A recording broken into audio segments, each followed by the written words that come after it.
Hi అండి, welcome to Roshini trends. And ఇవాళ వీడియోలో వచ్చేసేసి నేను క్షీరాబ్ది ద్వాదశి పూజ ఎలా చేసుకున్నాను, ఎలా డెకరేట్ చేసుకున్నాను అనే విషయాన్ని మీతో షేర్ చేసుకుంటున్నాను.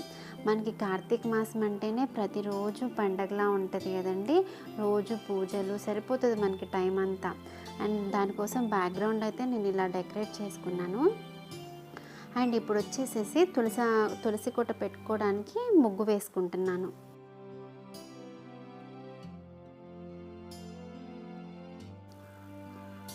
అండ్ ఈ ముగ్గంతా కూడా పసుపు, కుంకుమ, బియ్యం పిండితోనే చక్కగా మొత్తం అలంకరించేసుకున్నాను పువ్వులతో కలిపి.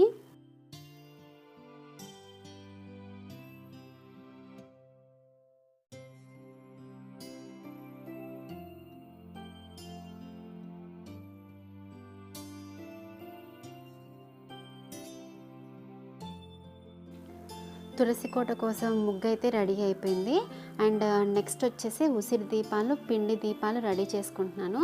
దానికోసం ఒక ప్లేట్లో తమలపాకులు తీసుకొని అందులో కొంచెం పసుపు, కుంకుమ వేసేసుకొని దాంట్లో 3 ఉసిరి దీపాలు అలాగే 3 పిండి దీపాలు పెట్టుకుంటున్నాను. మేము ముగ్గురు ఉంటాం కదండి, అందుకని ఒక్కొక్కరికి ఒక్కొక్క దీపం చొప్పున 3 ఉసిరి దీపాలు, 3 పిండి దీపాలు పెట్టుకున్నాను.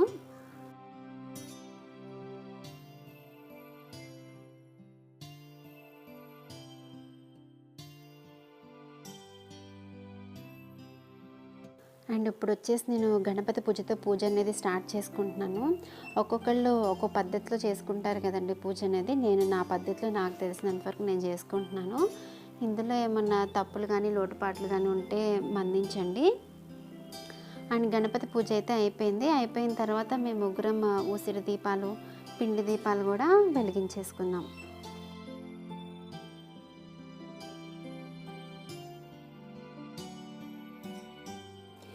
ఈ ద్వాదశికి ఉసిరి కొమ్మని తీసుకొచ్చి తులసి కోటలో పెట్టి పూజిస్తారు. అండ్ మనం తులసి కోట చుట్టూతో ఎన్ని దీపాలు పెడితే అంత మంచిది అంటారండి. అందుకని నేను తులసి కోట చుట్టూతా కూడా నాకు ఎన్ని వీలైన దీపాలన్నీ నేను పెట్టుకున్నాను. అలాగే విష్ణు సహస్రనామము, తులసి సహస్రనామము అండ్ ఈ వ్రతం యొక్క కథ మొత్తం అయితే అయిపోయింది. నా పూజ అయిపోయింది. తర్వాత స్వామివారికి నారికేళం సమర్పించేసి హారతి నివేదన అంతా అయిపోయింది. ఈ కార్తీక మాసం అంతా కూడా తులసమ్మని బాగా పూజిస్తారు. నిత్యం దీపారాధన చేస్తారనమాట. విడి రోజుల్లో చేసినా చేయకపోయినా కూడా ఈ కార్తీక మాసం అయితే తప్పనిసరి దీపం అనేది పెడతారు తులసమ్మకి. ఇంకా కార్తీక సోమవారాలప్పుడు, పౌర్ణమికి, చిలుక ద్వాదశికి ఇలా తులసి కోట దగ్గర ప్రత్యేకంగా పూజలు చేస్తూ అలంకరించుకుంటూ ఉంటారు ఎవరి పద్ధతిలో వాళ్ళు.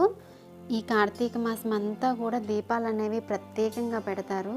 అండ్ గుళ్ళో కానీ ఇంట్లో కానీ దీపాలు అనేవి ఎక్కువగా వెలిగిస్తూ ఉంటారు. అందుకే నాకు చాలా ఇష్టం ఈ కార్తీక మాసం. అండ్ నేను కూడా ఇంట్లో దీపాలు అనేవి ఎక్కువ పెడతా ఉంటాను.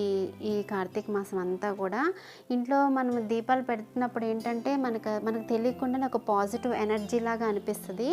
నాకు ఆ ఫీలింగ్ అంటే చాలా ఇష్టము. అందుకే నేను బాగా చేస్తాను ఈ కార్తీక మాసం అయితే. ఏదో నాకు తోచినట్లుగా నేను చేస్తానండి. అండ్ ఈ ఇయర్కి అయితే నేను ఇలా కంప్లీట్ చేసుకున్నాను ద్వాదశి పూజ అయితే.